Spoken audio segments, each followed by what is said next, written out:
La despedida que nunca debió ser el aeropuerto de Madrid-Barajas bullía con la actividad típica de una mañana de abril. Entre las multitudes que corrían hacia sus destinos, dos figuras permanecían inmóviles, abrazadas junto a la puerta de embarque hacia Nepal. Alejandro Ruiz, de 34 años, sostenía entre sus brazos a Carmen Vega, su esposa, desde hacía 8 años, mientras ella ajustaba por última vez la mochila que la acompañaría hasta la cima del mundo. No tienes que hacerlo, Carmen, murmuró Alejandro contra su cabello castaño, inhalando ese aroma a lavanda que tanto amaba. Podemos cancelar todo, el Everest estará ahí siempre. Carmen se separó ligeramente, sus ojos verdes brillando con esa determinación que había enamorado a Alejandro cuando la conoció en el Club de Montañismo de Barcelona. A los 29 años, era una de las alpinistas más respetadas de España, con conquistas en los Pirineos, los Alpes y el Aconcagua, pero el Everest era su sueño desde niña. Ale, hemos hablado de esto 1000 veces, dijo Carmen, acariciando la barba de 3 días de su esposo. Es mi oportunidad. El equipo japonés me ha aceptado después de 3 años de entrenamientos. No puedo fallarles, no puedo fallarme a mí misma. Alejandro cerró los ojos. Como guía de montaña en los picos de Europa, entendía perfectamente esa llamada interior, esa necesidad de superación que definía a los verdaderos montañistas, pero también conocía las estadísticas. Una de cada 10 personas que intentaban alcanzar la cima del Everest no regresaba jamás. Sé que estás preocupado, continuó Carmen, tomando las manos de Alejandro entre las suyas, pero confía en mí. He estado preparándome durante 3 años, físicamente, mentalmente, espiritualmente. Anoche soñé que estaba en la cima, y había una luz que me decía que era mi momento. La voz crujiente del altavoz interrumpió el momento íntimo, último llamado para el vuelo IV 3247 con destino a Katmandú. Pasajeros, diríjanse inmediatamente a la puerta de embarque. Carmen respiró profundamente, como hacía antes de cada escalada importante. Se puso de puntillas y besó a Alejandro con una intensidad que parecía querer guardar para siempre ese momento. Volveré, te lo prometo, susurró contra sus labios. Y cuando regrese, tendremos esa conversación sobre empezar una familia. Te amo, Alejandro Ruiz. Y yo te amo, Carmen Vega, respondió él, utilizando el nombre completo como hacía cuando quería que sus palabras tuvieran peso extra. Cuídate allí arriba, el mundo no es lo mismo sin ti. Carmen se dirigió hacia la puerta, pero se detuvo. A mitad de camino, se volvió una última vez, con esa sonrisa que iluminaba cualquier habitación, y gritó por encima del ruido del aeropuerto: nos vemos en 6 semanas, y prepárate para escuchar muchas historias. Alejandro la observó desaparecer tras la puerta de embarque, con una sensación extraña en el pecho. No era la primera vez que Carmen se embarcaba en una expedición peligrosa, pero algo en su interior, algo que no sabía explicar, le gritaba que esta vez era diferente. Esa noche, de regreso en su piso de Chamberí, Alejandro se despertó sobresaltado. Había soñado con Carmen, pero no era un sueño normal. En él, ella estaba en una tormenta de nieve, gritando su nombre, pero su voz se perdía en el viento. Despertó con las mejillas húmedas, algo que no le había pasado desde la muerte de su padre. Los siguientes días transcurrieron en una rutina extraña. Carmen le enviaba mensajes regulares desde el campo base, describiendo el proceso de aclimatación, los compañeros de expedición japoneses, las condiciones climáticas. Sus palabras llegaban cargadas de emoción y determinación. Día 12 en el campo base, escribió en uno de sus últimos mensajes: mañana comenzamos el ascenso definitivo. Las condiciones son perfectas. Siento que Dios me ha traído hasta aquí por una razón. Te amo. Y luego, silencio. El 15 de mayo de 2015, exactamente a las 2:30 de la tarde española, el teléfono de Alejandro sonó. Era Kenji Nakamura, el líder de la expedición japonesa. Su español era entrecortado, pero el mensaje era claro: Carmen había desaparecido durante la noche en el campo 4, a 7.95 metros de altura. Una tormenta inesperada había golpeado la montaña, y cuando amaneció, su tienda estaba vacía. Lo siento mucho, señor Ruiz, dijo Kenji con la voz quebrada. Hemos buscado por todas partes. Los equipos de rescate están trabajando, pero las condiciones son muy peligrosas. Carmen San era una montañista extraordinaria. Nunca la olvidaremos. Alejandro sintió como si el mundo se detuviera. Las palabras de Kenji llegaban como desde muy lejos, distorsionadas, irreales. Carmen no podía haber desaparecido. No Carmen, que era tan cuidadosa, tan preparada, tan fuerte. ¿Qué quiere decir con que desapareció?, preguntó con voz ronca. ¿Cómo puede alguien simplemente desaparecer en una montaña? Señor Ruiz, respondió Kenji después de una pausa dolorosa, el Everest es, ¿cómo decirlo?, impredecible. A veces la montaña se lleva a las personas. No sabemos por qué. Solo sabemos que Carmen San salió de su tienda durante la noche y nunca regresó. Encontramos algunas de sus cosas cerca de un precipicio, pero no hay rastro de ella. Cuando colgó el teléfono, Alejandro se desplomó en el sofá de su sala. La realidad lo golpeó como una avalancha. Carmen se había ido. Su Carmen, su compañera de vida, su futuro, había desaparecido en la montaña más alta del mundo, y él ni siquiera había estado allí para protegerla. Esa noche, por primera vez en años, Alejandro se arrodilló junto a su cama y oró. Nona era especialmente religioso, pero algo en su interior le gritaba que tenía que hablar con alguien más grande que él. Dios, susurró en la oscuridad, si existes, si realmente estás ahí arriba, por favor, cuida de Carmen, y si es posible, si no es demasiado pedir, ayúdame a encontrarla. No puedo vivir sin saber qué le pasó. En los días siguientes, Alejandro se sumergió en un mundo de búsquedas internacionales, contactos con el gobierno español, llamadas a organizaciones de rescate en Nepal. Pero poco a poco, la cruda realidad se fue imponiendo. Carmen Vega había desaparecido sin dejar rastro en el monte Everest, y las posibilidades de encontrarla con vida eran prácticamente nulas. El mundo siguió girando, pero para Alejandro, el tiempo se había detenido en aquel 15 de mayo, cuando la voz de Kenji Nakamura le comunicó que su razón de vivir había desaparecido en la montaña más alta del mundo. 9 años de búsqueda incansable. Madrid, septiembre de 2024. 9 años habían transcurrido desde la desaparición de Carmen, y Alejandro Ruiz se había convertido en un hombre completamente diferente. Su cabello, ahora salpicado de canas prematuras, enmarcaba un rostro curtido por la intemperie y marcado por la determinación. A los 43 años, había dedicado casi una década de su vida a una sola misión: encontrar a Carmen. El apartamento de Chamberí, que una vez había sido un hogar lleno de risas y planes de futuro,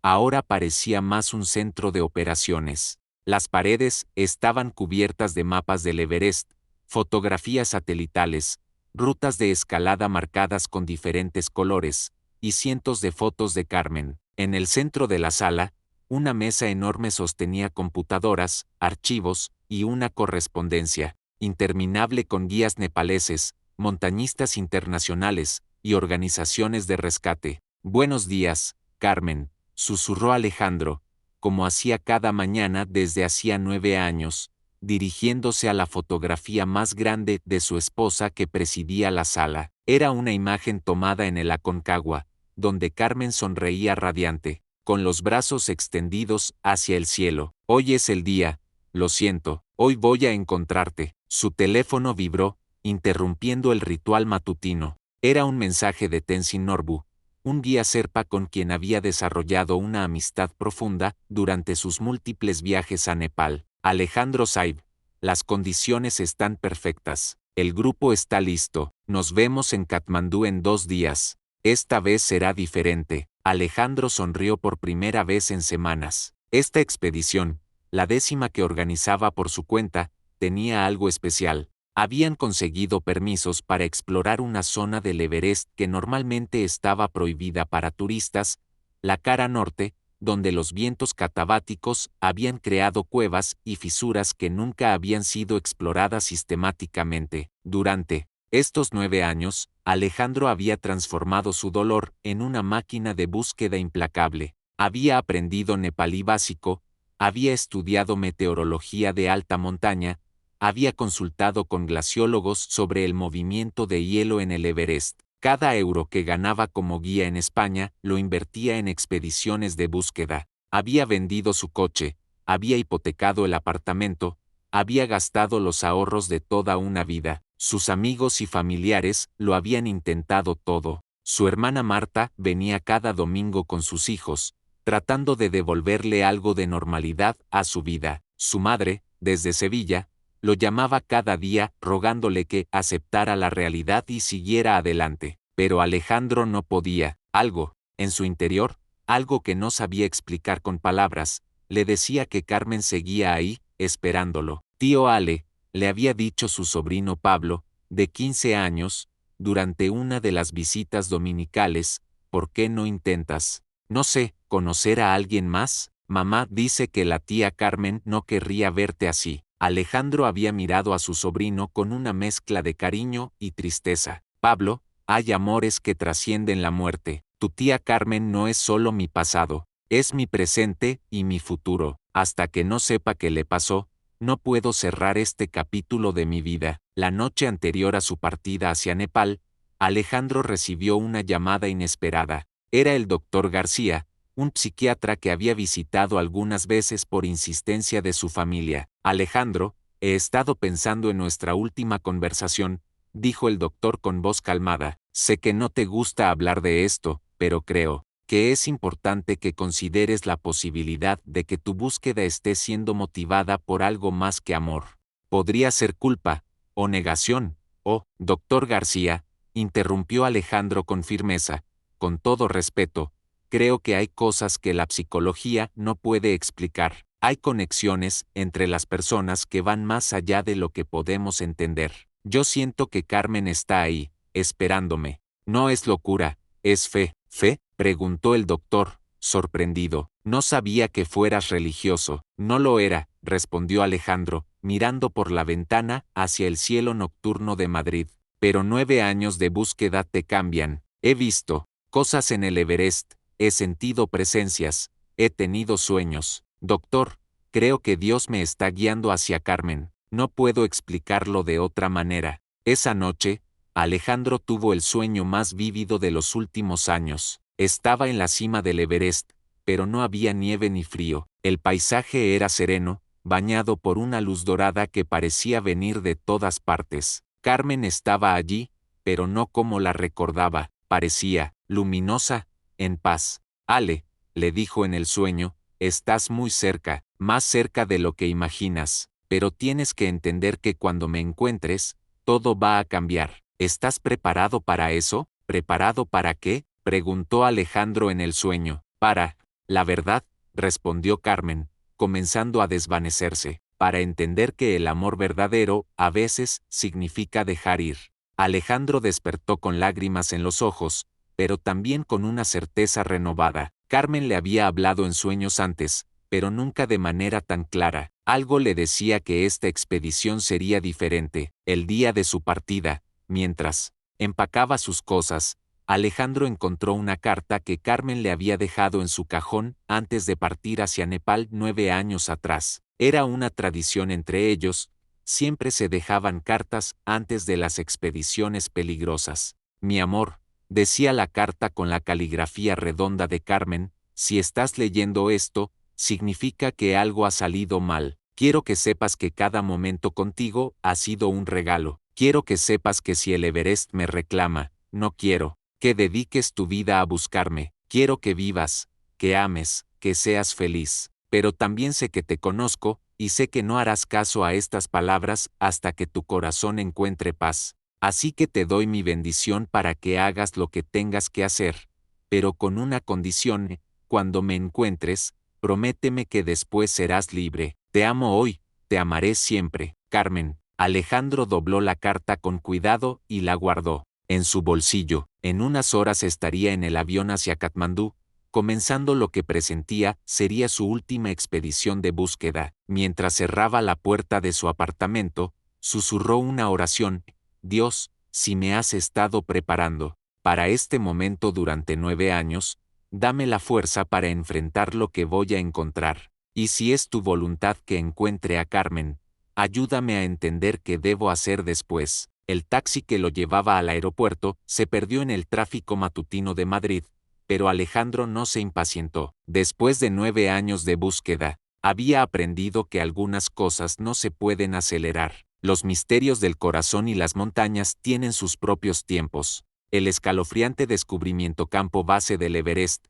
cara norte, 28 de septiembre de 2024. El viento soplaba con una fuerza que hacía temblar las tiendas del pequeño campamento que Alejandro había establecido junto a su equipo. Después de 3 semanas de aclimatación y exploración sistemática, habían logrado penetrar en una zona del Everest que pocos occidentales habían visitado. Tenzin Norbu, el guía Sherpa de 45 años que había acompañado a Alejandro en sus 5 expediciones anteriores, se acercó a la tienda principal mientras se frotaba las manos enguantadas. Saiba Alejandro, dijo en su español entrecortado, mañana las condiciones serán perfectas. Sin viento, sin nieve, es nuestra oportunidad de explorar la fisura que encontramos ayer. Alejandro asintió, estudiando los mapas que tenía extendidos sobre una mesa improvisada. Durante los últimos días, habían identificado una serie de grietas en el glaciar que nunca habían sido exploradas. Los cambios climáticos de los últimos años habían alterado el hielo, exponiendo áreas que anteriormente habían estado sepultadas. Tenzin, dijo Alejandro, marcando con un círculo rojo una zona específica en el mapa, quiero que sepas que mañana no vamos solo a explorar, vamos a encontrar respuestas. Siento que Carmen está cerca. Tenzin observó a su amigo español, con una mezcla de respeto y preocupación. En la cultura Sherpa, los sueños y las intuiciones tenían un peso especial, pero también sabía que la montaña podía jugar trucos crueles con la mente humana. Saib, dijo con gravedad, en mis 40 años en esta montaña, he aprendido que los muertos hablan, pero solo cuando estamos preparados para escuchar. ¿Está usted preparado para escuchar toda la verdad? Esa noche, Alejandro no pudo dormir. Había algo en el aire, una electricidad que no podía explicar. Se levantó de su saco de dormir y salió de la tienda. El cielo estaba despejado, y las estrellas brillaban con una intensidad que solo es posible a esa altitud. De repente, sintió una presencia. Se volvió, pero no había nadie. Carmen, susurró en la oscuridad, si estás ahí, si puedes escucharme, dime qué debo hacer. El viento se detuvo completamente, creando un silencio absoluto que era casi sobrenatural, y entonces lo escuchó, una voz, tan suave que podría haber sido su imaginación, pero tan clara que lo hizo temblar. Busca donde el hielo se encuentra, con la roca, busca donde el sol nunca toca, busca donde el tiempo se detiene. Alejandro se giró bruscamente, pero seguía solo. Su corazón latía tan fuerte que podía escucharlo en sus oídos. No era supersticioso, pero había algo en esa voz que le resultaba familiar. Al amanecer, el equipo comenzó su descenso hacia la fisura que habían identificado. Alejandro, Tenzin, y 2 sherpas más jóvenes, Pasang y Karma, se movían con la precisión de años de experiencia. La fisura estaba ubicada en una zona donde el glaciar se encontraba con la roca madre de la montaña, exactamente como había descrito la voz nocturna. Saib, dijo Pasang, el sherpa más joven, esta grieta es profunda, más profunda de lo que pensábamos. Y mire, hay algo extraño en el hielo. Alejandro se acercó al borde de la fisura y miró hacia abajo. El hielo,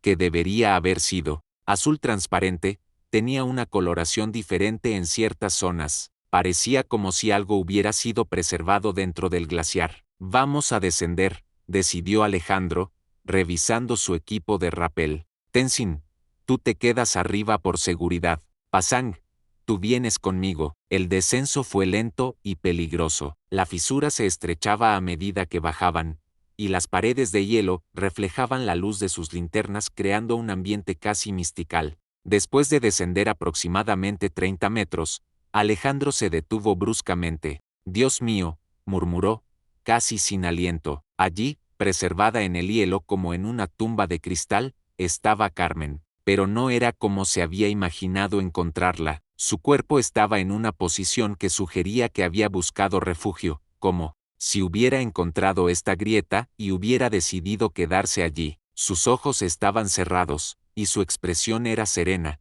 casi pacífica. ¿Saib?, preguntó Pasang desde abajo. ¿Qué ve? Alejandro no podía responder. 9 años de búsqueda, 9 años de esperanza y desesperación, habían culminado en este momento. Carmen estaba allí, pero algo en la escena no cuadraba. ¿Cómo había llegado hasta esta fisura? ¿Por qué su expresión era tan serena? Con manos temblorosas, Alejandro comenzó a derretir cuidadosamente el hielo alrededor del cuerpo de Carmen. Lo que encontró lo dejó sin palabras. En su mano derecha, Carmen sostenía algo, una pequeña libreta, milagrosamente preservada por él. Hielo. Pasang, dijo Alejandro con voz ronca, necesito que subas y traigas el equipo de extracción. Vamos a sacarla de aquí. Mientras esperaba solo en la fisura, Alejandro logró extraer la libreta de la mano de Carmen. Las páginas estaban congeladas, pero legibles. La primera entrada estaba fechada el 15 de mayo de 2015, el día de su desaparición. Alejandro, mi amor, decía la primera línea, si estás leyendo esto, significa que me has encontrado. Sé que lo harías. Siempre supe que no te rendirías. Alejandro sintió que las lágrimas se congelaban en sus mejillas mientras continuaba. Leyendo, la tormenta fue peor de lo que esperábamos. Me separé del grupo y busqué refugio. Encontré esta grieta, pero cuando intenté salir, me di cuenta de que estaba atrapada. El hielo se había movido, bloqueando la salida. Pero no tengo miedo, Ale, tengo frío, pero no tengo miedo. Las siguientes entradas describían los pensamientos de Carmen durante sus últimos días. Hablaba de su amor por Alejandro, de los recuerdos que compartían, de sus sueños sobre el futuro que nunca tendrían. Pero había algo más, algo que hizo que Alejandro sintiera un escalofrío que no tenía nada que ver con el frío. Día 13,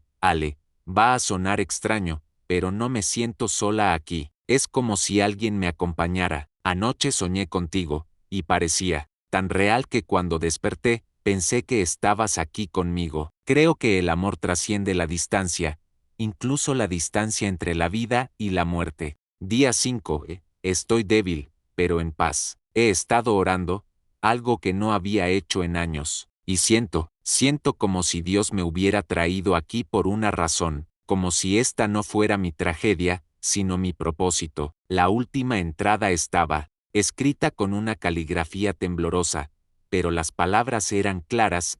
Día 7, Ale, sé que me encontrarás, sé que dedicarás tu vida a buscarme, porque así eres tú, pero quiero que sepas que cuando me encuentres, quiero que me dejes ir, no porque no te ame, sino porque te amo demasiado para permitir que tu vida se detenga aquí. Prométeme que después de encontrarme, vivirás. Prométeme que amarás otra vez. Prométeme que serás libre. Te amo hoy, te amaré siempre, te amaré, desde donde quiera que vaya después de aquí. Alejandro cerró la libreta y la abrazó contra su pecho. Había encontrado a Carmen, pero las respuestas que había obtenido eran más complejas de lo que había imaginado. ¿Cómo había sabido ella que la encontraría? ¿Cómo había podido escribir con tanta lucidez sobre el amor y la muerte? Cuando el equipo de extracción llegó, trabajaron durante horas para liberar el cuerpo de Carmen del hielo. Mientras lo hacían, Alejandro notó algo más que lo perturbó profundamente.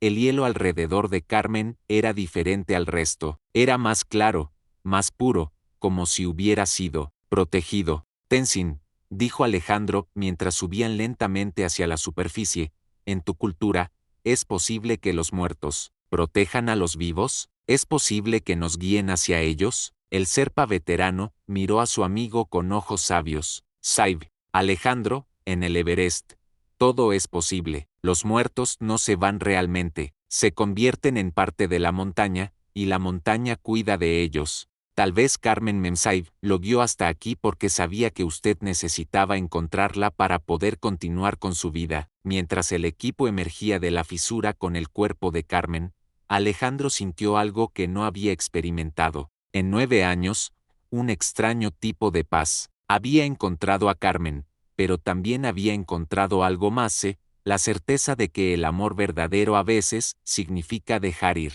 El sol se ponía sobre el Everest, pintando la montaña con tonos dorados y rosados. Alejandro miró el cuerpo de su esposa, finalmente en paz, y susurró: «Te encontré, mi amor. Ahora déjame aprender a dejarte ir».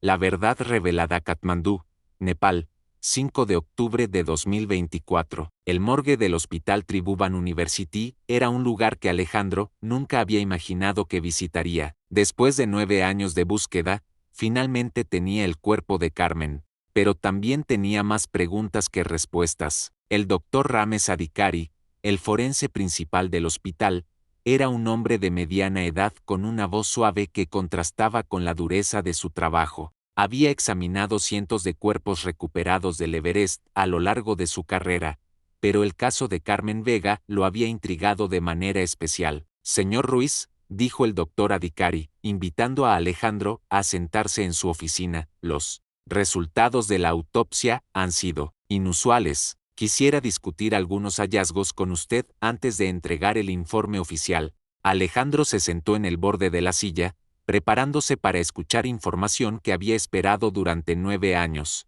«Primero», continuó el doctor, «su esposa murió por hipotermia, como era de esperarse, pero lo que es extraordinario es el estado de preservación del cuerpo. Hemos visto muchos casos de personas que murieron en el Everest, pero nunca hemos visto una preservación tan perfecta». «¿Qué quiere decir con perfecta?», preguntó Alejandro, sintiendo un nudo en el estómago. «Señor Ruiz, el cuerpo de su esposa estaba conservado como si hubiera muerto hace días, no hace 9 años. El hielo en esa altitud, incluso en una fisura protegida, no debería haber mantenido el cuerpo en ese estado. Es como si algo hubiera protegido el cuerpo específicamente». El doctor Adhikari abrió un folder y mostró a Alejandro una serie de fotografías técnicas. «Además, encontramos algo más. Su esposa tenía niveles inusuales de ciertos compuestos en su sangre, compuestos que sugieren que experimentó un estado de, ¿cómo decirlo?, tranquilidad extrema antes de morir». «¿Tranquilidad?», preguntó Alejandro, confundido. «Señor Ruiz, cuando las personas mueren de hipotermia en condiciones de estrés, sus cuerpos liberan ciertas hormonas: adrenalina, cortisol, norepinefrina. El cuerpo de su esposa tenía niveles mínimos de estas hormonas, pero niveles elevados de serotonina y endorfinas. Es como si hubiera experimentado una profunda paz antes de morir». Alejandro sintió un escalofrío. Las palabras del doctor coincidían con lo que había leído en la libreta de Carmen.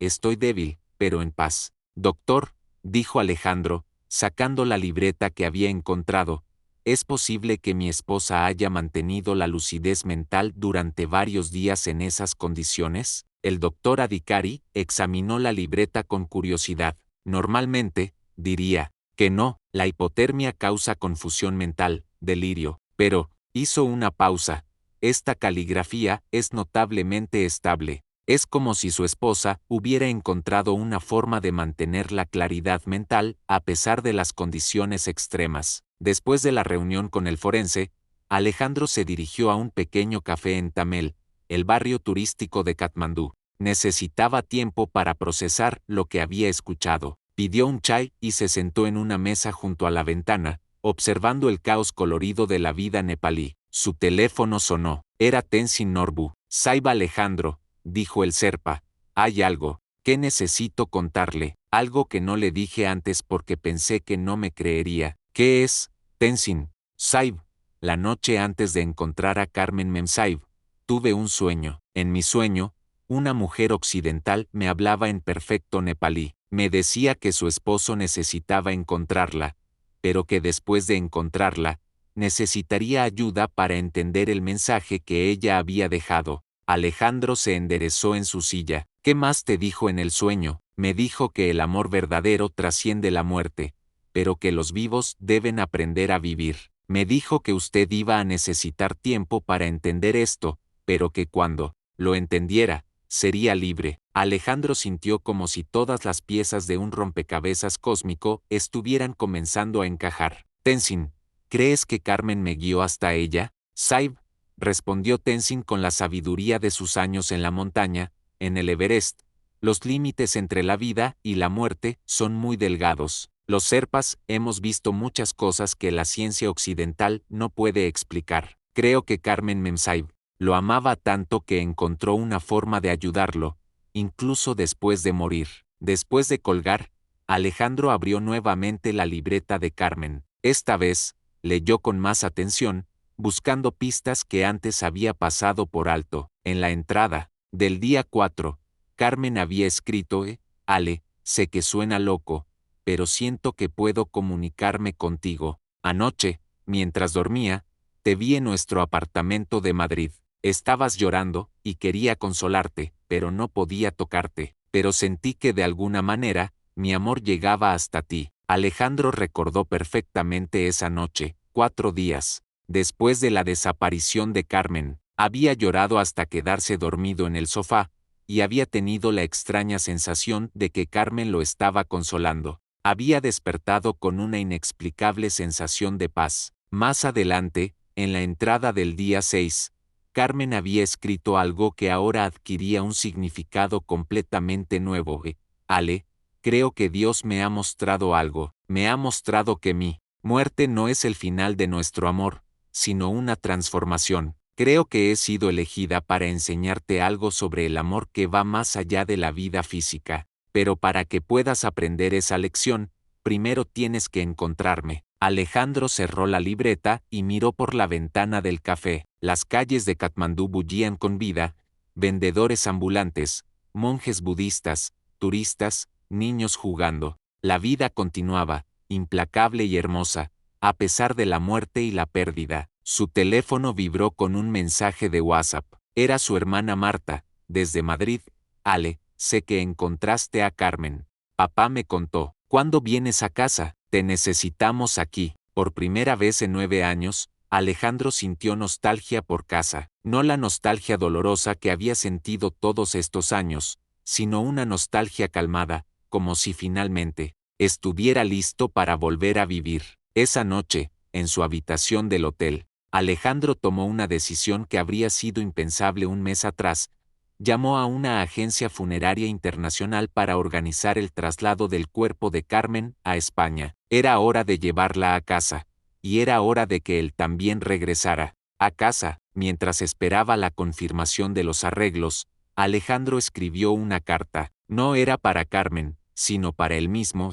Alejandro Ruiz, 5 de octubre de 2024. Hoy he entendido algo que Carmen trató de enseñarme durante 9 años. El amor verdadero no se aferra, el amor verdadero libera. Carmen me guió hasta ella no para que me quedara atrapado en el pasado, sino para que pudiera cerrar este capítulo y comenzar a vivir nuevamente. Mañana comenzaré el viaje de regreso a Madrid. Llevaré el cuerpo de Carmen conmigo, pero también llevaré la lección que ella me enseñó, que el amor no termina con la muerte, pero que los vivos deben seguir viviendo. Al día siguiente, mientras esperaba en el aeropuerto de Katmandú, Alejandro recibió una llamada de Kenji Nakamura, el líder de la expedición japonesa de 2015. Señor Ruiz, dijo Kenji con voz emocionada, me enteré de que encontró a Carmen-san. Quería decirle algo que nunca le dije antes, porque pensé que lo haría sufrir más. ¿Qué es, Kenji? La noche antes de que Carmen-san desapareciera, me habló de usted. Me dijo que si algo le pasaba, usted dedicaría su vida a buscarla. Me dijo que lo conocía mejor que nadie, y que sabía que usted no podría seguir adelante hasta que la encontrara. Pero también me dijo algo más, sí. Me dijo que cuando usted finalmente la encontrara, entendería que el amor verdadero es sobre dejar ir. Alejandro sintió que las lágrimas corrían por sus mejillas. Kenji, ¿crees que Carmen sabía que iba a morir? Señor Ruiz, respondió Kenji después de una pausa, creo que Carmen-san era una mujer muy sabia. Creo que entendía el amor de una manera que la mayoría de nosotros no entendemos. Y creo que su amor por usted era tan profundo que encontró una manera de cuidarlo, incluso después de morir. Cuando colgó el teléfono, Alejandro se sintió como si hubiera completado un círculo que había comenzado 9 años atrás. Carmen había desaparecido, pero también había dejado un mapa para que él la encontrara, y cuando finalmente la encontró, había encontrado mucho más que un cuerpo. Había encontrado una lección sobre el amor, la pérdida y la continuidad de la vida. El avión hacia Madrid estaba listo para el abordaje. Alejandro tomó su pasaporte y el documento que certificaba que viajaba con los restos mortales de su esposa. Después de 9 años, finalmente estaba llevando a Carmen a casa. Pero más importante aún, después de 9 años, finalmente estaba listo para volver a casa él mismo. El regreso a Casa Madrid. 12 de octubre de 2024. El cementerio de la Almudena se extendía bajo un cielo otoñal que parecía pintado en tonos grises y dorados. Alejandro estaba de pie frente a la tumba recién sellada de Carmen, rodeado de familiares y amigos que no había visto en años. Su hermana Marta le sostenía la mano izquierda, mientras que su madre, que había viajado desde Sevilla, le apretaba la derecha. Fue una ceremonia hermosa, hijo, susurró su madre, Elena, con voz quebrada. Carmen habría estado orgullosa. Alejandro asintió, pero no podía apartar la vista de la lápida de mármol blanco que habían instalado esa mañana. Carmen Vega, de Ruiz, 1986 a 2015. Amada esposa, hija, hermana y amiga, su amor trasciende las montañas más altas. ¿Cómo te sientes, tío?, preguntó Pablo, su sobrino, que ahora tenía 24 años y se había convertido en un joven reflexivo y maduro. Extraño, respondió Alejandro honestamente. Durante 9 años, soñé con este momento. Pensé que cuando encontrara a Carmen, todo estaría resuelto, pero ahora me doy cuenta de que encontrarla era solo el comienzo. Ahora tengo que aprender a vivir sabiendo que ella está en paz. Los días siguientes fueron una mezcla de alivio y desorientación. Alejandro había regresado a su apartamento en Chamberí, pero ya no se sentía como un santuario dedicado a la búsqueda. Lentamente, comenzó a desmontar los mapas, las fotografías satelitales y los archivos que habían dominado su vida durante casi una década. Mientras empacaba los últimos documentos de sus expediciones, encontró una carpeta que no recordaba haber visto antes. Dentro había cartas, decenas de cartas de personas de todo el mundo que habían seguido su historia a través de los medios de comunicación y las redes sociales. Cartas de familias que habían perdido seres queridos en montañas, cartas de personas que habían encontrado inspiración en su búsqueda incansable, cartas de montañistas que habían estado en el Everest y habían ayudado en la búsqueda. Una carta en particular captó su atención. Era de una mujer llamada Isabel Martínez, de Barcelona. Señor Ruiz, mi esposo desapareció en los Pirineos hace 3 años. He seguido su historia durante años, y su determinación me ha dado fuerzas para continuar. Sé que usted encontró a Carmen, y me pregunto si estaría dispuesto a ayudarme a organizar la búsqueda de mi esposo. Sé que debe estar cansado, pero usted tiene una experiencia que podría salvar a otras familias del dolor que ambos hemos experimentado. Alejandro leyó la carta varias veces. Durante 9 años, había estado tan concentrado en su propia búsqueda que nunca había considerado que su experiencia podría ayudar a otros. Carmen había escrito en su libreta algo sobre encontrar un propósito en su muerte. Podría ser que su propósito fuera ayudar a otras personas a encontrar a sus seres queridos. Esa noche, Alejandro tuvo otro sueño con Carmen. Esta vez, no estaban en el Everest, sino en el Parque del Retiro, donde solían caminar los domingos por la mañana. Ale, le dijo Carmen, caminando junto a él como si nunca hubiera partido, ¿has entendido ya por qué tenías que encontrarme? Creo que sí, respondió Alejandro en el sueño. Tenías que enseñarme que el amor no termina con la muerte, pero que los vivos deben seguir viviendo. Exacto, sonrió Carmen, pero hay algo más. Tenías que aprender que el dolor compartido se convierte en sanación. Tu búsqueda no fue solo para encontrarme a mí, fue para aprender cómo ayudar a otros a encontrar la paz. ¿Quieres que ayude a otras familias? Quiero que uses todo lo que has aprendido para sanar el mundo, un corazón roto a la vez. Ese es tu regalo, Ale. Ese es el propósito que encontraste en tu dolor. Alejandro despertó con una claridad que no había sentido en años. Se levantó, encendió su computadora, y comenzó a escribir una respuesta a Isabel Martínez. Pero mientras escribía, se dio cuenta de que no era solo una respuesta, sino el comienzo de algo mucho más grande. Querida Isabel, escribió, sí, te ayudaré a encontrar a tu esposo, pero quiero proponerte algo más. Quiero crear una fundación que ayude a familias como la tuya, como la mía. Una fundación que use la experiencia de la búsqueda para sanar el dolor de la pérdida. Durante las siguientes semanas, Alejandro se sumergió en la creación de lo que se convertiría en la Fundación Carmen Vega. Contactó a montañistas profesionales, expertos en rescate, psicólogos especializados en duelo, y familias que habían pasado por experiencias similares. Su hermana Marta, que era abogada, lo ayudó con los aspectos legales. Su madre,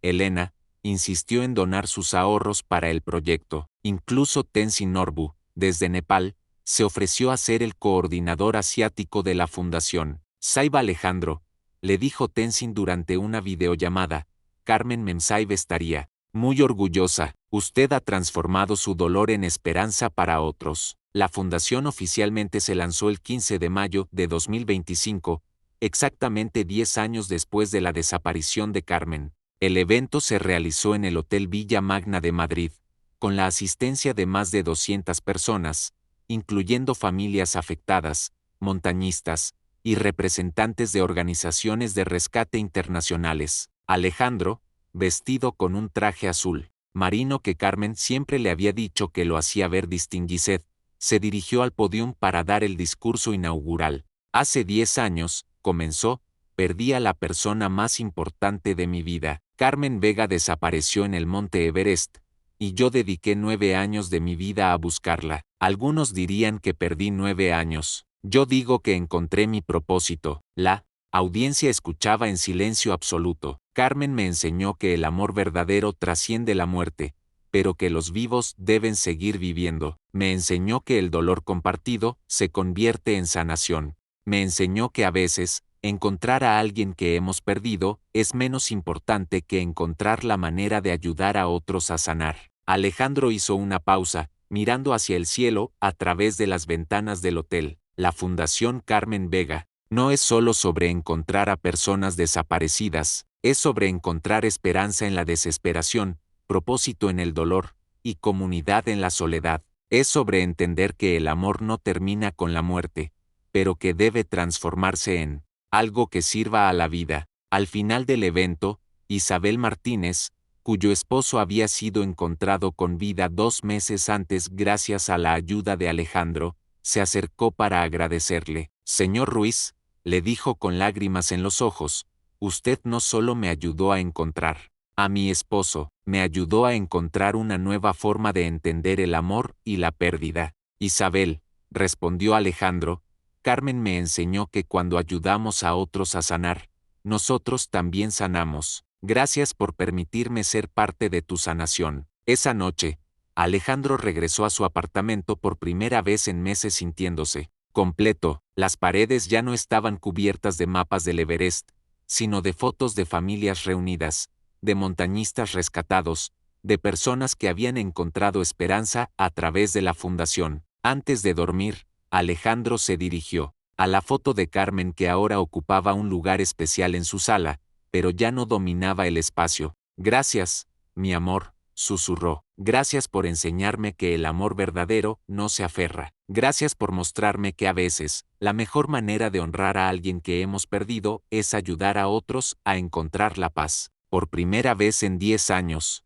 Alejandro se durmió sin sentir el peso de la pérdida. Carmen seguía siendo parte de su vida, pero ahora era una parte que inspiraba vida en lugar de detenerla. La Nueva Vida Madrid, 15 de mayo de 2026. Exactamente 11 años después de la desaparición de Carmen, Alejandro se despertó sin la punzada de dolor que había acompañado esta fecha durante una década. Se levantó, preparó café y se dirigió al balcón de su apartamento renovado para observar la ciudad despertar. Su teléfono sonó. Era Ana García, la coordinadora de la Fundación Carmen Vega, con noticias que había estado esperando durante semanas. Alejandro, dijo Ana con voz emocionada, acabamos de recibir confirmación. La familia Petrov ha sido encontrada completa en los Cárpatos. Nuestro equipo de rescate y los Sherpas rumanos trabajaron juntos. Están todos con vida. Alejandro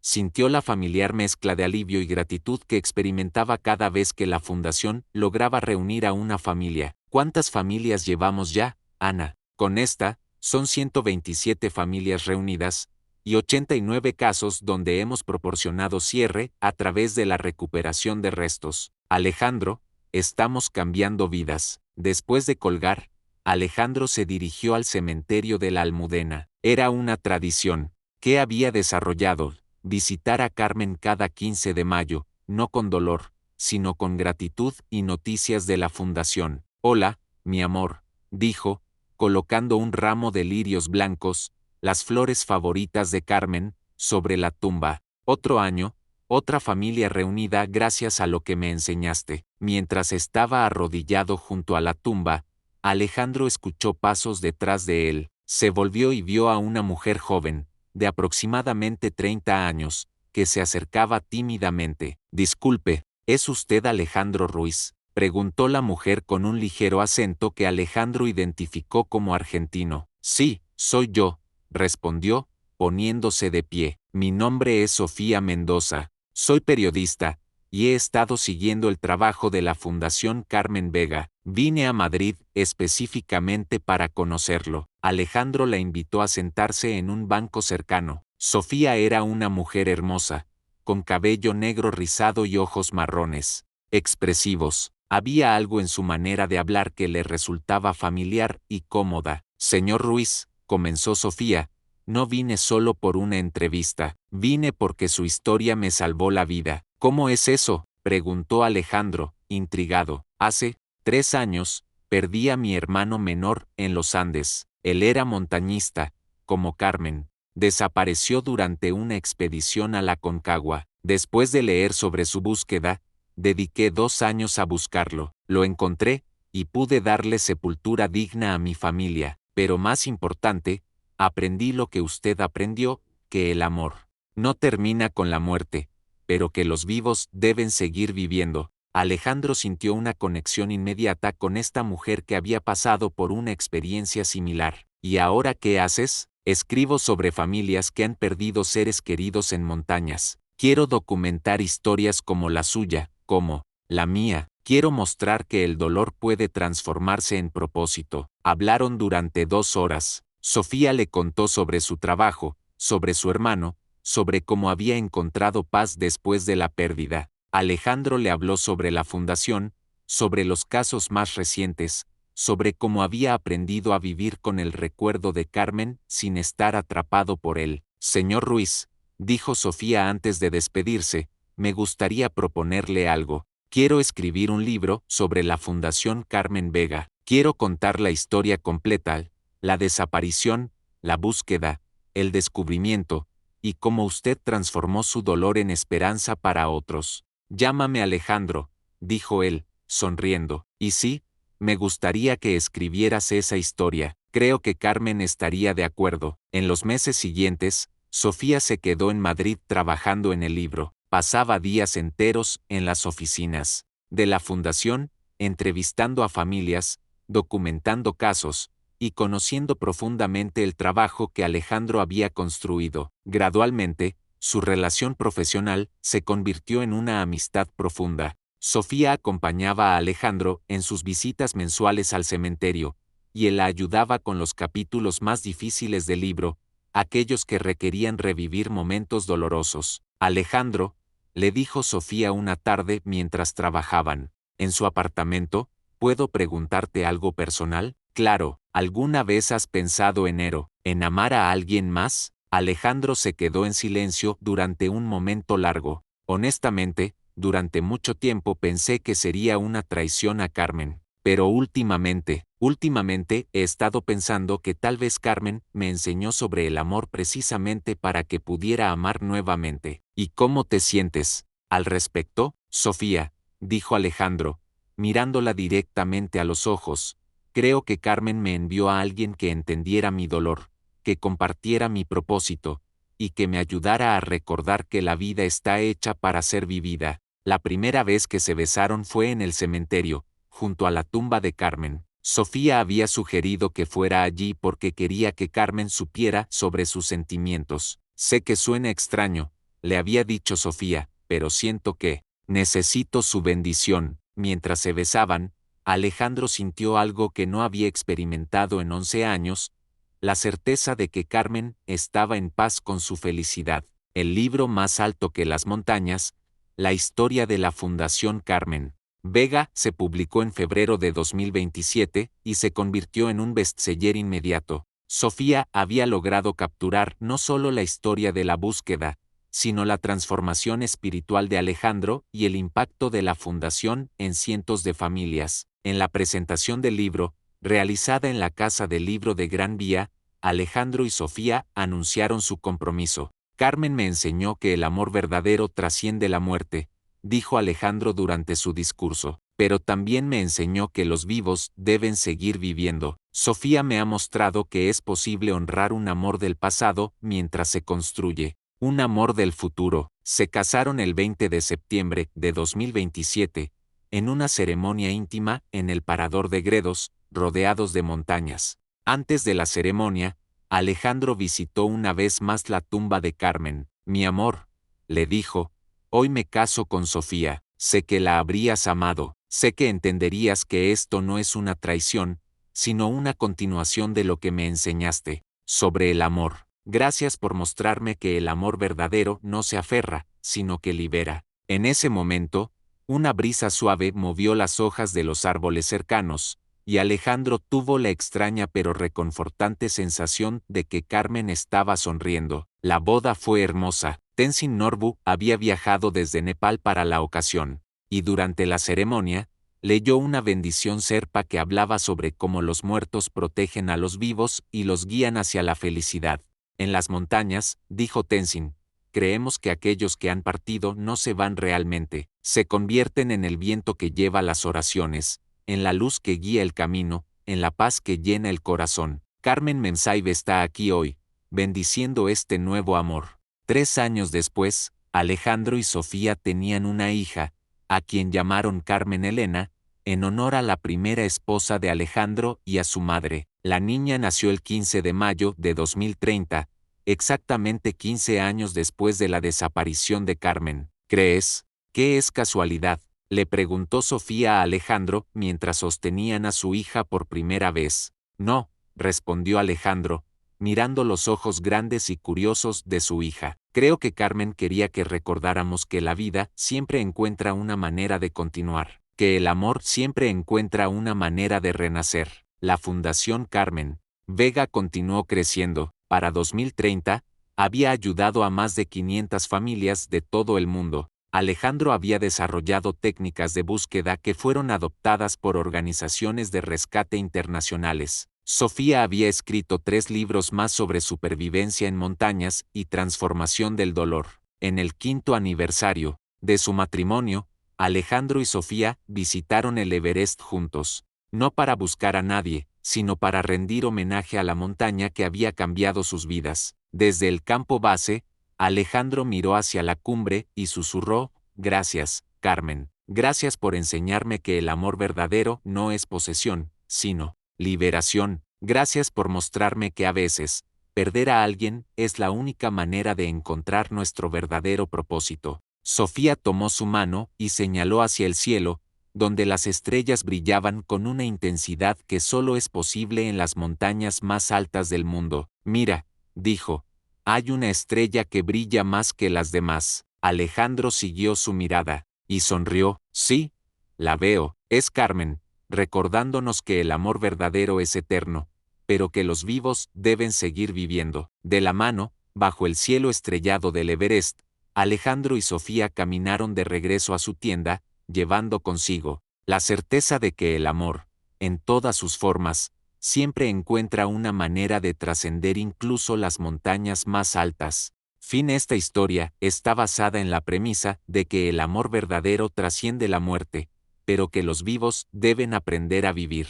A través de la búsqueda de Carmen, Alejandro no solo encontró a su esposa perdida, sino que descubrió su propósito, transformar el dolor en esperanza para otros. La Fundación Carmen Vega representa la idea de que nuestras pérdidas más profundas pueden convertirse en nuestros regalos más grandes para el mundo. El mensaje central es que el duelo puede transformarse en sanación, la pérdida puede convertirse en propósito, y el amor puede evolucionar sin traicionarse a sí mismo. Carmen guió a Alejandro no solo hacia su cuerpo, sino hacia una nueva comprensión del amor que le permitió amar nuevamente sin traicionar su memoria. En la tradición española y la cultura católica, esta historia refleja la creencia de que los muertos interceden por los vivos, que el amor matrimonial puede ser honrado incluso cuando se forma una nueva familia, y que Dios puede usar incluso nuestras pérdidas más dolorosas para crear algo hermoso en el mundo.